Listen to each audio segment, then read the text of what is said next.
Hey everyone. Hey everyone. Hope everything is going well.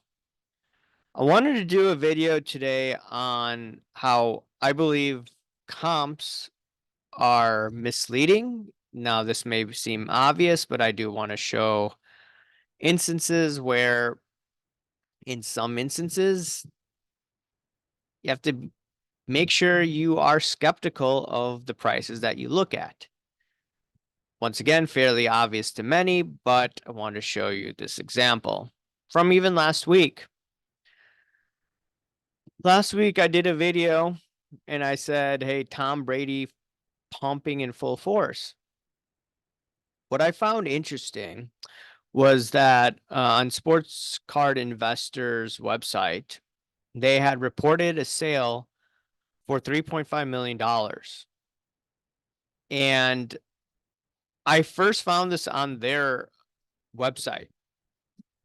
And then I look back to where they're pulling that information from, and they're pulling it from PWCC. And you have to remember PWCC owns or is owned by Fanatics, or Fanatics owns them. This is what the screenshot that I took from the previous week. It said sold for $3.5 million. And I also took a video too to make sure that, hey, look, in case this gets deleted, I wanted it for my own records. And if you go to the website now, I put it on Instagram that the website won't work. And I just asked the question, why was it listed as a sale right around the whole Brady superfractor hype, even though most people didn't believe the sale?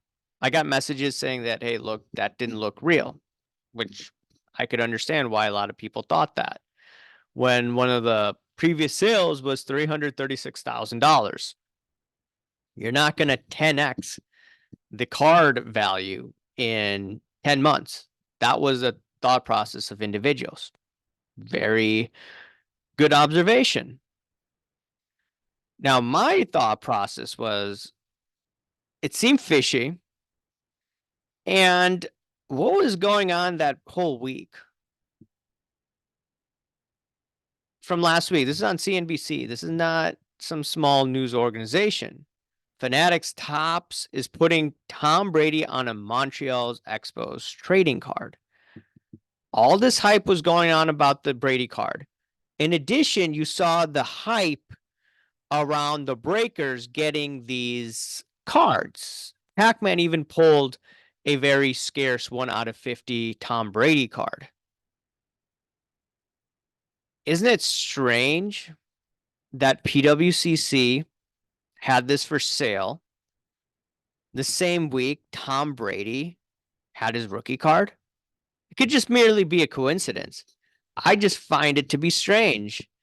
And once again, Fanatics owns PWCC. Was there some hanky-panky going on regarding this? I could just be thinking too much into this. But regardless, suppose no hanky-panky was going on. Suppose it were a glitch, right? The thing is that Jeff Wilson, he responded, I was surprised, to my comment. And he says Market Mover is removing it as well. PWCC sent a record of the sale to us via their API, and our practice to post the sales PWCC reports to us until they remove it. Okay, so that's their protocol. I think Hard Ladder, they wait to report some of these higher end sales because they didn't report this sale. Now, why, once again, would PWCC's API report this the same week Tom Brady had this marketing spree? I don't know. And the other thing is, okay, can we trust PWCC's API? And Market Movers picks it up until they remove it. I'm just wondering what's going on here. Anyways, what do you think about these apps providing pricing? I think that number one, for very high-end cards, they need to be a little more careful, do a little more due diligence, do a little more sorting until they know beyond a shadow of a doubt that's paid for and no hanky panky's going on. Because we know a lot of shady things go on in this hobby. Now, some people will be like, hey, you're not involved in the high end. Who cares?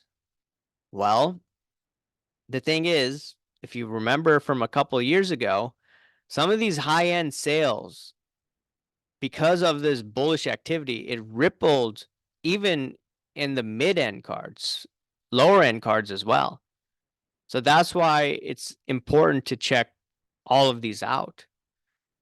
And if people are just relying on it, just looking at it, the data should be as accurate as possible. You know, me being an accountant, we're judged by how accurate our data is. That's how, when we're audited, that's what it's all about. So this is how I have to deal with it on a daily basis. Some people don't like it how I scrutinize it.